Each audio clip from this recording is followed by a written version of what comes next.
자, 오늘 본문은 유명한 이 오병이어 사건의 그 직후에 일어난 사건입니다. 이 오병이어 사건과 이어서 막바로 이 사건이 일어났습니다. 이 오병이어 사건은 어떤 겁니까? 우리가 잘 아는 것처럼 5천 명이 먹고도 남는 기적이 일어난 거죠. 뭐 아이들 또 여자를 카운트 빼면 한 2만 명 정도가 그 어린 소년이 바친 오병이어로 먹고 남았다. 참 기적이죠. 이 배고픈 시절입니다. 로마의 지배하에서 경제적으로 정치적으로 혼란한 때에 그 어린아이의 도시락 하나도 얼마나 볼품이 없었겠습니까? 그리고 오죽하면 그 베스다 들판에 그거 먹을 게 없어요. 예, 그런 상황에서 우리 주님의 그 기적은 충격적인 겁니다. 그 사회에 센세이션을 일으키는 거죠. 예. 자, 근데 우리가 이 오병이어 사건을 통하여 예수님의 그 말씀을 그 뒤에도 우리가 해석을 보지만 군중들의 관심은 예수가 아니고 빵이라는 거죠, 빵. 예. 기적을 보았지만 기적의 의미 또 기적을 베푸신 분이 누군가 이걸 놓친 것입니다. 예수를 오해한 것이죠. 이것은 역사 속에 늘 있는 겁니다. 예수를 오해한다는 겁니다. 아마 지금도 여전히 오해받고 계신 분이 예수 그리스도일 거예요. 그럼 바깥은 뭐 물론이고요. 교회 안도 마찬가지. 자, 오늘 군중들이 예수에 대해서 오해하는 겁니다. 빵의 메시아로 본 거죠. 예. 빵에 관심이 있었던 거죠. 너희가 배부른 것을 만족하는. 예수님의 제자들은 누굴까요? 제자들도 역시 흥분에 빠져 있는 거예요. 이 떡과 고기를 예수님이 나눠줄 때 그룹으로 만들어서 제자들이 떼어줄 때 얼마나 신났겠습니까? 그 수만 명 관중, 그 청중들, 이 군중들이 있는 데서 제자들이 막 그 광주리로 주님으로부터 받은 걸 가지고 떼고 하니까 막 받아 먹는 사람들 침 날 거고 나눠줄 때도 얼마나 신나서. 그때 제자들이 막 자부심을 느꼈을 거예요. 내가 예수님 따라다니는 거 잘했고 제자된 게 너무 잘했다는 거예요. 이 백성들이 환호하고 고맙다 그러고 막 이 선심 서듯이 나눠주니까 얼마나 신났겠어요. 그런데 이 제자들의 마음에도 뭐가 있어요? 동일한 겁니다. 혹시 예수가 이 왕이 된다면 우리 한 자리 할 수 있지 않겠느냐는 거죠. 세속적인 욕망, 세속적인 계산. 예수님을 따라다니면서 예수님의 제자들이 끊임없이 마지막 십자가 직전에도 누가 오른편에 누가 왼편에 있을 것인가. 제자들이 어머니, 요한의 어머니도 막 치맛바람도 있고 그랬잖아요. 이런 상황입니다, 사람. 백성들도 예수를 오해하고 있었고, 제자들도 들뜬 감정 속에서 복잡한 세속적인 계산을 하고 있을 때, 그때 갑자기 장면이 바뀌는 겁니다. 이런 상황을 예수님이 모르실 리가 없죠. 군중들의 모습도 아시는 거고 제자들의 모습도 아시는 겁니다. 그래서 오늘 이 본 구절에 바로 앞절에 15절에 이런 말씀이죠. 그러므로 예수께서 그들이 와서 자기를 억지로 붙들어 임금으로 삼으려는 줄 아시고 다시 혼자 산으로 떠나가시니라. 예수님이 군중을 피하셨습니다. 그죠? 혼자 산으로 가셨다는 거예요. 혼자. 제자들을 왜 버려두셨죠? 그 당시에 왜 떼어버리신 거예요? 결별을 하신 거예요. 일시적으로. 마태복음의 기사를 보면 주님은 산으로 기도하러 가셨고 제자들을 의도적으로 바다를 건너게 하셨다는 겁니다. 의도적인 공백을 주님이 제자들과 두신 거죠. 왜 그러셨을까요? 주님은 제자들의 심정을 알고 있습니다. 분명한 것은 제자들의 그 들뜬 마음, 흥분된 마음을 쿨다운하는 거예요. 냉각시키는 겁니다. 자, 16절, 17절 보면 갑자기 분위기가 썰렁해져요. 저물매, 16절 저물매. 제자들이 바다에 내려가서 배를 타고 바다를 건너 가버나움으로 가는데 이미 어두웠고 예수는 아직 그들에게 오시지 아니하셨다. 자, 장면이 완전 바뀌죠. 오병이어 사건과 이 본문의 장면을 보면 완전히 흙과 백처럼 이렇게 바뀌는 거예요. 앞에는 오병이어 사건 굉장히 막 어마어마한 흥분된 사건인데 갑자기 저물어지고요. 바다에 내려가고 어두워지고 예수는 오시지 않고 이 불길한 상황이 급기야 무슨 일이 벌어집니까? 18절에 큰 바람이 불어 파도가 일어나더라. 돌발 상황입니다. 아본의 사건과 너무 다른 거죠. 돌발적 사건이라는 겁니다. 오병이의 사건의 주역이 계신 주님은 보이시지 않고 자신들을 얼떨결에 바다를 건너게 했는데 갑자기 풍랑이 일어나는 거예요. 급반전이에요. 기적의 현장에서 기분이 최고조로 달아오르던 조금 전 상황과는 대조적입니다. 우리의 삶에 이런 반전이 많이 일어나요. 급반전. 우리는 가끔 너무 모든 게 잘 돌아가고 행복하고 감사하고 기도 응답되고 간정이 넘치고 이보다 더 좋을 수 없다고 생각하고 예수 믿기 잘했다고 생각하는 데는 순간이 있지만 갑자기 인생의 바람이 막 몰아닥치는 거예요.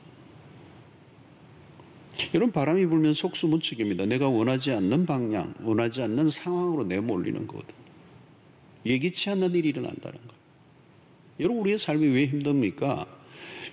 내가 준비할 수 있는 상황이 아니에요. 준비 없이 이런 상황들을 맞이하는 거예요. 갑작스러운 상황들을 맞이한다는 거예요. 큰 바람이 불어 파도가 일어나더라. 우리 인생을 주로 바다에 항해하는 것과 같이 비유를 많이 하잖아요. 인생을 보면 천국과 지옥을 교차하는 경험을 할 때가 얼마나 많습니까? 갑자기 먹구름이 일어나고 풍랑이 일어나는.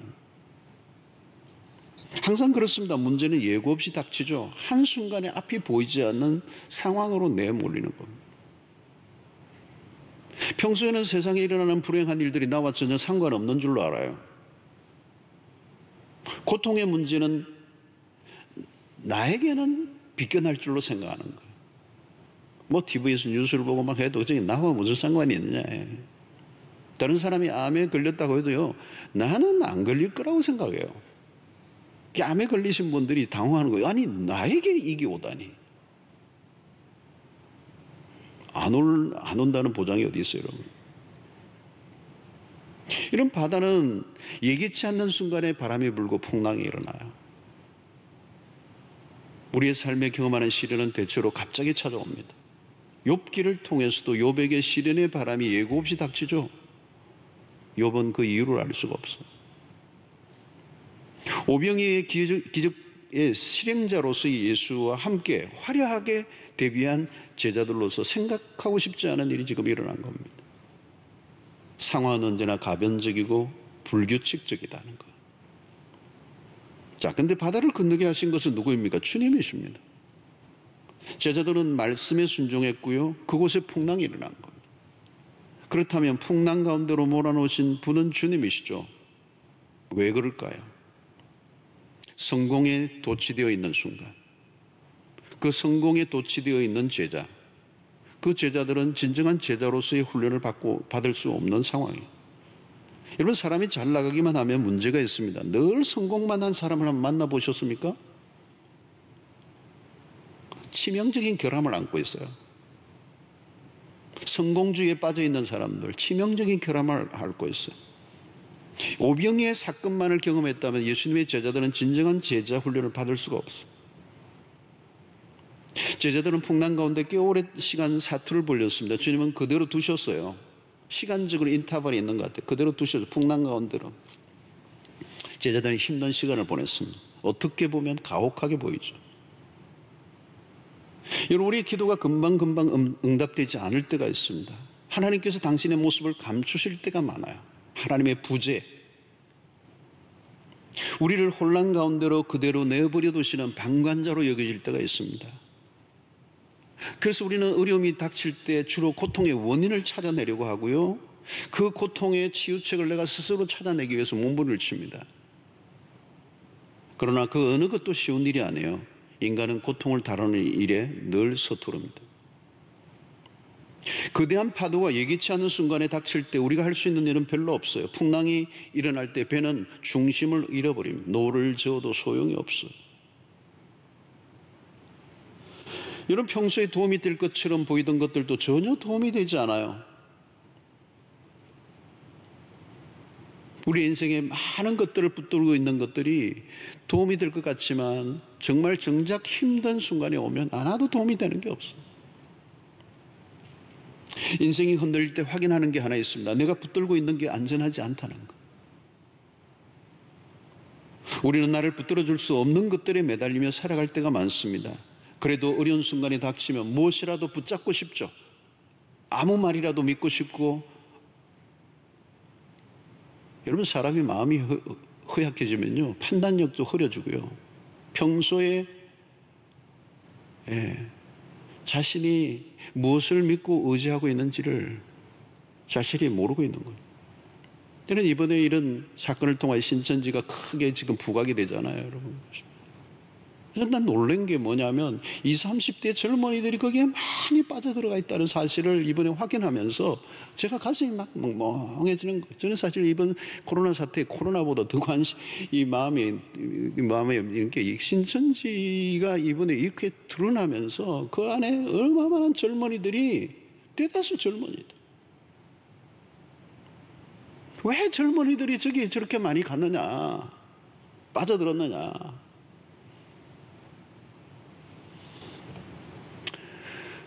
그러니까 어려운 시절이잖아요. 청년들 때가, 오늘 한국 사회 청년들이 얼마나 어려운 삶이에요. 삶에 굉장히 힘들고 어려움에 처해져 있는 그 젊은이들이 희망할 곳이 없는데, 그 거짓된 그 속삭임 유혹에 그들에게 뭔가를 준 거죠. 빠져들어간 거예요. 교회가 희망인데 그 힘들고 어려운 청년들을 교회가 받아줘야 되는데 우리가 할 역할을 잘 못한 거예요. 자성이 사실. 빼앗긴 거예요. 거짓된 사이비에 빼앗긴 거잖아요. 그 젊은이들은 받아들이고 싶지 않은 현실에서 빠져나와 전혀 다른 세상에 몰입하고 싶어질 때 어떤 유혹이 딱 듯이 있는 거죠. 기가 막힌 거예요, 여러분. 기가 막힌 거예요. 그 젊은이들이 사실은 피해를 입은 거예요. 피해를 입은 거. 우리가 우리의 역할을 잘 못하니까 엉뚱한 가짜가, 거짓이 그 영혼을 낚아채워서 그 고통 가운데 인생을 몰아가는. 여러분 보면, 이런 뉴스를 보면서 이번엔 적나라하게 드러나는데 이게 뭐 얼마나 허무합니까? 허무맹랑한 거. 말도 안 되는 거잖아요. 근데 거기에 빠져들어가 있다는 거예요.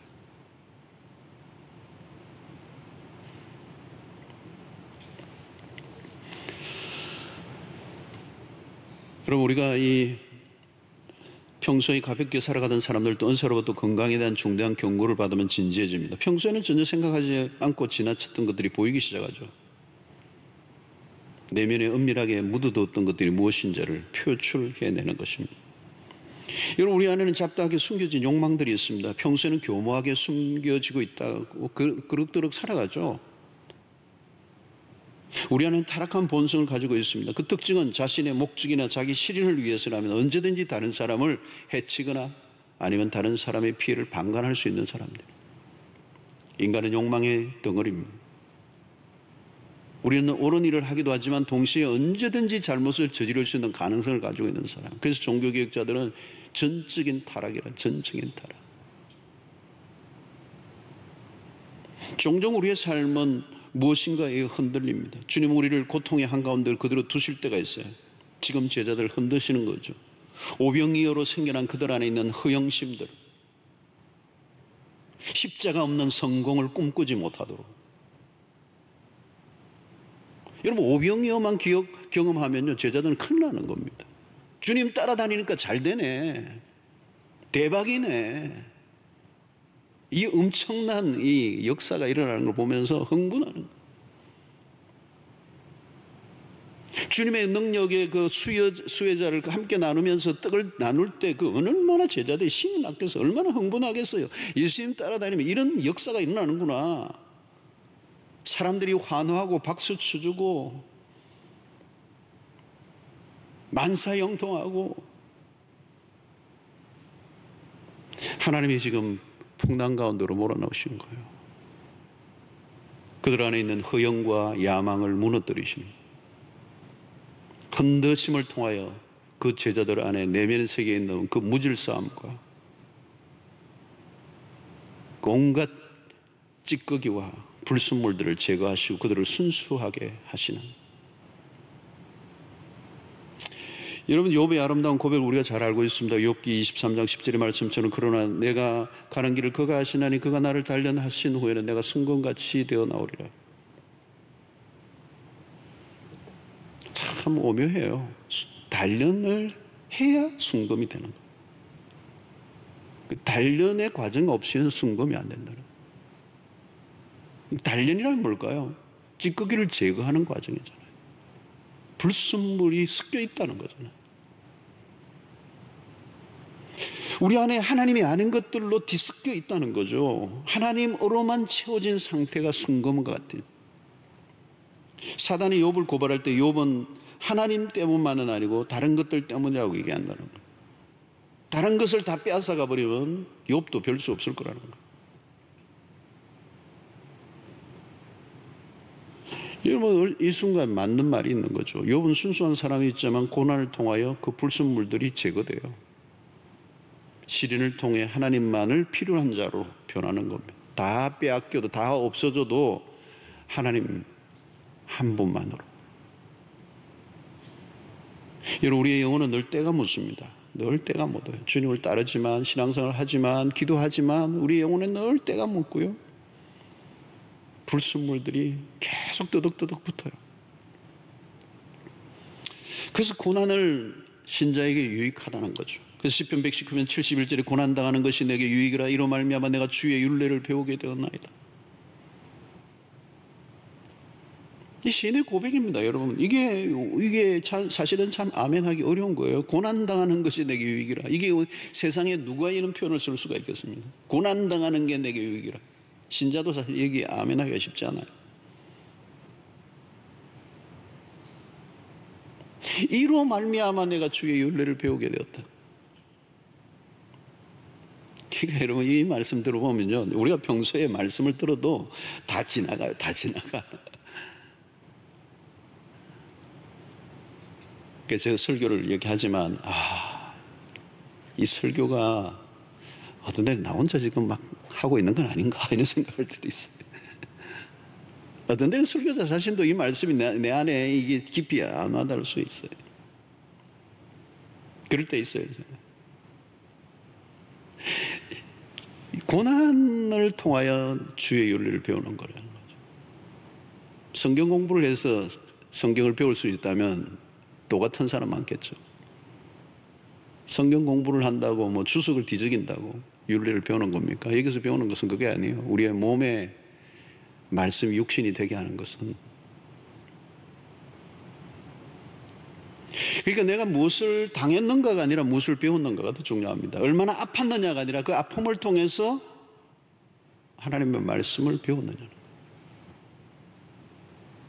만약에 말씀을, 율례를 배우게 됐다면 그 고통은 낭비된 게 아니라는 겁니다.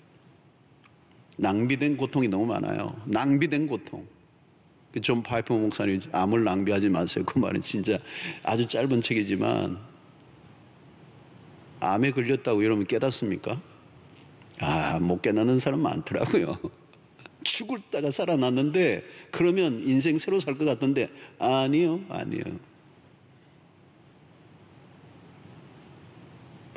고통을 통해서 아무것도 배우지 않으면 낭비된 고통이죠. 웨이스팅. 인생은 짧습니다. 짧다는 말은 그만큼 우리의 삶에 주어진 삶이, 시간이 귀중하다는 거 아니겠습니까?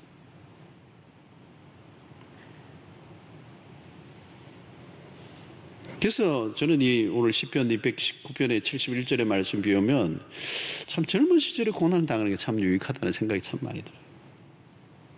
늙음하게 고난 당하고 뭐 율례를 배우고 그것도 좋은 거지만 그건 너무 아까운 거예요. 인생이 다 지나가 버렸기 때문에.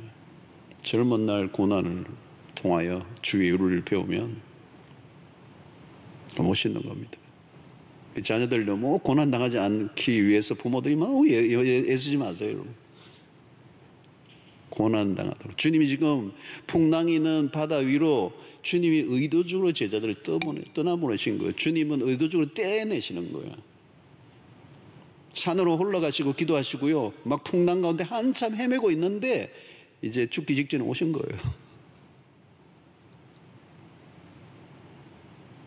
그러지 않을 것 같으면 주님이 다 같이 배를 타셨잖아요. 타고 가셨죠. 그건 아직 의도적이라는 거예요. 사람들은 실패보다 성공을 더 원합니다. 그러나 성공보다 실패로부터 얻는 게 훨씬 더 많습니다. 실패는 우리를 성장하게 하고요. 고통은 삶의 깊이를 더해주고요. 내가 누구인지, 내가 무엇을 위해 살 것인지, 내가 어떻게 얼마나 무가치한 것을 위해 살았는지를 명확하게 보게 해주죠. 진리의 빛이 가슴에 스며들고요. 불순물들이 제거됩니다. 오병이의 기적과 같은 순간에는 배울 수 없는 것들이 많아요. 성공의 순간에는 놓치는 게 많아요. 오병이의 사건이 있을 때는 공정들이든 제자들이든 예수님을 정확하게 바라보지 못해요. 그 들뜸. 성공은 우리의 자세를 흐트려 놓기 쉽습니다. 겸손을 잃어버리기가 십중팔구예요. 고난이 없으면 말씀이 깊이 있게 가슴에 와닿지 않습니다. 배우려고 하지도 않고요. 자신이 신이 되어 있습니다. 신앙이 깊어질 수 없어요.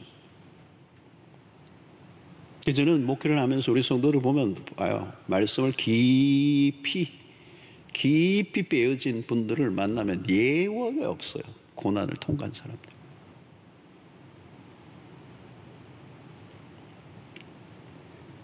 위기의 순간에 우리를 더 저절로 겸손하게 만들죠. 여러분, 겸손은 신앙의 탑이에요. 탑. 최고봉입니다. 최고봉. 근데 그 겸손은 아무나 가질 수 있는 게 아니라는 거죠. 하나님이 우리를 흔드심으로 우리가 붙잡을 수 있는 것은 아무것도 없고 오직 하나님밖에 없음을 인정하는. 자, 오늘 풍랑을 통해서 이제 어떤 일이 일어납니까? 19절에 제자들이 노를 저어 10여리쯤 가다가 예수께서 바다 위로 걸어 배에 가까이 오심을 보고 두려워하거늘. 예수께서 바다 가운데로 풍랑을 헤치고 다가오셨습니다. 제자들이 알아보지 못했어요. 마태복음을 보면 바다 위로 걸어오신 주님을 제자들이 뭘로 봤느냐고. 유령이라는, 유령, 귀신이라는, 물귀신이라는. 제자들은 두려움에 떨었습니다. 두려움은 상황을 정확하게 이해하지 못하게 합니다. 어려운 상황에 부딪히면 사람들은 상황을 왜곡해요. 착시 현상이 일어납니다. 그들은 주님을 알아보지 못했어요. 주님이 바다 위로 걸어오실 줄을 상상을 하지 못했습니다. 그러나 오병이의 주님이시라면 그분은 하나님이시죠. 풍랑이 있는 바다 위로 걸어오신 주님은 이 사건의 클라이막스예요. 그 풍랑이 그칠게 몰아치고 있는 그 가운데 어둠 속에서 걸어오시는 그 주님을 상상해 보십시오. 와, 이건 장관이에요. 만약에 예수님을 정확하게 목격했던 사람이라면 진짜 찬양해야 될 시간이죠. 와우, 얼마나 놀라운 일이에요. 오병이의 사건도 놀라운 사건이지만 물 위로 그 풍랑을 헤치고 걸어오시는 예수님의 모습 얼마나 장관해요. 주 하나님 지으신 모든 세계 막 찬양해야 되잖아요. 그분은 창조주시요 만물을 다스리시는 주관자이십니다. 주님 외에 누가 그 폭풍을 뚫고 그 바다 가운데로 걸어오실 수가 있어요. 여러분, 우리가 가져야 할 초점은 뭡니까? 어떤 기적이나 사건이 아닙니다. 순간적인 문제 해결도 아니에요. 바다 위로 걸어오시는 전능하신 하나님을 바라보는 것. 고통의 현실에서 다가오시는 주님은 전능하신 그분, 전능하신 하나님. 그런데 제자들은 귀신이라고 여기고 두려워 떨고 있습니다. 현실의 상황에 눌려 주님을 보지 못한 거죠. 여러분, 신앙에서 매우 중요한 것은 우리의 시선입니다. 시선. 무엇을 바라볼 것인가. 우리의 초점이, 우리의 시선이 삶의 질을 결정하고 가치를 만들어내는 것. 누구에게 초점을 맞추고 있는가? 지금 마주치고 있는 상황인가 사건인가? 왜 멀미를 하죠? 파도만 바라보면 멀미를 하게 돼 있어요. 흔들리는 환경에 초점을 맞추면 두려움에 사로잡히게 되어 있습니다. 우리는 오늘날 세상에 너무 예민해. 세상에 대해서 너무 예민해. 그러나 하나님에 대해서는 둔감한 삶을 살아요. 바꿔야 돼요, 여러분. 바라보는 게 너무 많은 거죠. 가시적인 것들, 비가시적인, 보이지 아니하시는 하나님보다 이 눈에 보이는 이 순간적인 것들이 우리의 마음이 다 빼앗겼어. 여러분, 얼마나 많은 사람들이 예수의 행하시는 이적을 직접 보았습니까? 떡과 고기를 현장에서 먹은 사람들이 한두 명입니까? 그러나 그들은 그 속에서 하나님의 심을 목격하지 못했어요. 빵에 취했어요. 그래서 6장 66절에 안타까운 장면이 나오죠. 그때부터 그의 제자 중에서 많은 사람이 떠나가고 다시 그와 함께 다니지 아니하더라. 상황, 조건, 현실, 현상, 눈에 보이는 것들을 추구한 사람들은 한때는 예수님을 따라다니지만 언젠가는 다 떠나는 사람. 그들의 관심과 초점은 자신의 목적, 자신의 현실의 문제에만 급급했기 때문에. 여러분, 오늘 우리는 오직 예수 그리스도에게만 초점을 맞추고 살아가야 합니다. 우리가 은혜를 받으면 받을수록 예수에게 초점이 더 분명해지는 겁니다. 이런 성경을 읽어도 자신의 니즈를 채우기 위해서, 자기의 현실의 문제에 답을 얻기 위해서만 성경을 읽는 사람은 답을 성경에서 찾을 수 없어요, 여러분. 성경을 통하여 우리가 끊임없이 바라보아야 될 것은 그리스도예요, 그리스도. 상황을 가지고 상황을 해결하기 위해서 성경을 보는 게 아니라 그 상황에도 불구하고 우리가 성경에 몰두하고 그 성경 안에서 그리스도를 온전히 발견하면 상황의 문제는 나도 모르게 해결이 되어버리는 역사예요. 이 접근 방식이 달라야 되는 거예요. 초점이 분산되어 있는 거예요. 군중들은 떡을 먹었지만 그들의 초점은 전혀 엉뚱했습니다. 그리스도가 아니었어요. 제자들도 마찬가지예요. 그들은 여전히 다른 꿈을 꾸고 있었어요. 예수와 함께 대박 인생을 꿈꾼 거예요. 주님은 그들을 한번 흔들 수밖에 없었습니다. 우리는 조금이라도 방심하면 엉뚱한 것으로 빠져요. 우리의 초점을 그리스도에게로 고정하는 것, 여러분, 이게 쉬울 것 같지만 쉬운 게 아닙니다. 만약 우리가 주님에게 시선을 고정하는 것을 계속 무시하고 내 마음대로 살면 주님은 다른 방법을 사용하시죠. 주로 사용하시는 방법이 고난이에요. 여러분, 그러나 이 고난은 우리가 두려워할 필요가 없습니다. 이 고난의 시간에 우리는 주님을 더욱더 깊이 만날 수 있는 시간입니다. 주님은 우리의 고난의 한가운데 찾아오시고 우리를 만나주시고 우리의 시선을 그분에게로 이끌어 들이십니다. 평소에 우리는 하나님을 주목하고 한다고 하지만 주목하고 있지 않을 때가 많습니다. 주님을 홀대할 때가 많아요. 주님은 오늘 우리에게 가까이 다가오시고 말씀하시죠. 오늘 20절에 보니까 이르시되 내니 두려워하지 말라. 내니 두려워하지 말라. 위기와 두려움에 빠져있는 그 제자들을 향하여 주님이 말씀하시는 거, 위로하시는 거죠. 책망하시기보다 격려하십니다. 우리의 연약함을 아시고 위로하시는 그 주님. 내니 얘들아 나야. 풍랑을 바라보지 말고 나를 주목해. 두려움은 거대한 장벽이죠. 그러나 그 두려움을 이겨낼 수 있는 힘은 우리에게 있지 않아요. 그리스도에게 우리의 시선을 집중할 때.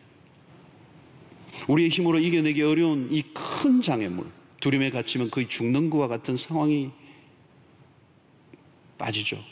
마음이 얼어붙어 이성적 기능이 마비되어, 제가 지난 금요철에도 저희 두려움에 대한 설교를 했습니다만, 이스라엘 전쟁에 모든 걸 다 갖추고 있어도 그 사울이 거대한 그런 모든 걸 갑옷과 무기를 갖고 있어도 두려움에 빠져 있으니까 아무런 힘을 쓸 수가 없어. 오늘 오병이의 사건에서 만난 주님과 풍랑 속에서 주님과의 만남은 다릅니다. 그동안 성공에 가려 예수가 잘 보이지 않았던 거예요. 인생의 어두운 순간에 주님을 가장 선명하게 볼 수 있습니다. 사실 그때는 다른 것을 볼 수가 없어요. 오직 한 번만을 볼 수 있는 절호의 기회죠. 풍랑이 이는데 뭘 보겠습니까? 고난은 주님과 독대할 수 있는 최상의 순간이에요. 고난은 진리를 최대한 수용하게 하는 최고의 학습 시간이에요. 풍랑은 쓸데없는 것들을 내버리게 해요. 그 시간은 오직 주님에게만 시선을 주목하는 것. 주님만을 바라보게 하시는 시간, 어려울 때를 지날수록 우리의 시선이 오직 주님에게 고정되어야 될 줄로 믿습니다. 자, 제자들은 주님을 배로 초대하죠. 자, 21절 보니까 이에 기뻐서 배로 영접하니 배는 곧 그들이 가려던 땅에 이르렀더라. 자, 제자들이 가졌던 그 두려움이 기쁨으로 변합니다. 기뻐서 영접하니. 그 순간 모든 것이 반전이 일어나. 또 다른 반전이죠. 주님이 찾아오시자 모든 건 변하고 비로소 가려던 땅에 이르렀더라. 순항을 한 거죠. 정상 운행을 한 거죠. 사랑하는 성도 여러분, 지금 어떤 상황이 있든지 주님을 초대하십시오. 신앙이 언제 빛을 발합니까? 평소는 잘 몰라요. 이 위기의 때 주님을 정확하게 바라보고 그 주님을 내 인생의 배에 초대하는 것, 그게 믿음이라고 하는 것이죠. 여러분, 오늘 우리의 삶에 여러 가지 우리를 힘들게 하는 여러 가지 요소들이 오늘 또 쉼없이 일어납니다. 뉴스를 보면 답답하죠. 어떤 분들은 그런 통계를 보고 날마다 막 분석하고요. 통계 데이터 수집하고 통계 분석하고 예민하게 모든 상황에 날마다 TV를 보고 그냥 바이러스가 내 몸에 옮겨 붙는 것 같아요. 여러분, 믿음의 사람들은 그런 것들이 흔들리지 않아요, 여러분. 우리가 이 예배를 여러분 이렇게 공동체적으로 예배를 드리지 않는 이유도 우리가 뭐 죽는 게 겁이 나서 이렇게 하는 게 아니죠, 여러분. 이웃을 섬기기 위한 배려로 우리가 하는 것이죠. 우리가 어려울 때 우리의 신앙의 꽃을 피워야 합니다. 위기의 순간, 우리의 믿음의 진위 여부는 바로 이런 위기의 순간. 여러분, 현실의 삶은 늘 파도가 거칠게 일어납니다. 그러나 여러분, 이 큰 배들은요, 파도가 쳐도 그냥 출항을 해요. 출항을 해. 파도가 큰 게 아니고요, 배가 작은 거예요. 믿음을 가진 사람은 파도를 비껴나 사는 것이 아니라 파도가 쳐도 거친 파도 나를 향해 와도 나는 주와 함께 날아오르리, 그런 찬양이잖아요. 그 찬양만 있는 게 아니고 우리의 삶이 실제적으로 경험해야 되는 거죠. 오늘 하루도 우리는 겨우 버텨내는 삶이 아니고 고난 가운데 기뻐하는 삶이에요. 제자들은 주님을 기쁘게 배로 영접했습니다. 핵심이에요. 우리는 지금도 풍랑이는 세상 가운데 살고 있습니다. 늘 바람이 불고 풍랑은 그 속에 일어요. 여러분, 바다에 파도가 없는 날이 어디 있겠습니까? 우리의 한계는 늘 드러나요. 풍랑은 우리를 집어삼키려고 합니다. 시린의 바람은 혹독합니다. 홀로 풍랑을 겪으면 우리는 상처투성이가 될 수밖에 없어요. 우리가 할 일은 지금 여기 이곳에 우리와 함께 하시는 하나님을 믿는 믿음입니다. 우리는 결코 홀로가 아닙니다. 우리의 삶의 기초를 항상 그리스도에게 두어야 합니다. 우리의 삶을 받쳐주는 것은 흔들리는 세상이 아니라 오직 그리스도. 복음이 우리의 삶의 힘입니다. 우리의 삶의 시련을 피하고 살아갈 수는 없어요. 그러나 우리와 함께 하시는 그 주님, 그 주님과 함께 비상하는 풍랑을 뚫고 찾아오시는 그 주님과 함께 동행하는 삶을 살아가심으로 그 주님이 우리의 삶의 모든 위기로부터 문제로부터 벗어나게 해주시는 그 은혜를 누릴 수 있게 되기를 바랍니다.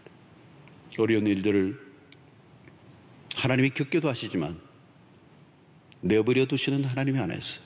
정확한 온 타임에 우리에게 가까이 다가오시고 우리의 삶을 이끌어 주시는 그 주님. 어려울 때일수록 더 우리에게 더 가까이 찾아오시고 우리를 더 친밀히 만나주시는 그 하나님의 은혜, 그 은혜를 경험할 수 있기를 바랍니다. 코로나로 인하여 모두가 다 올스톱이 되어 있는 이런 시대 속에 어쩌면 우리나라 전체가 흔들리고 있는 모든 게 흔들리고 있어요. 모든 게 흔들리고 있어요.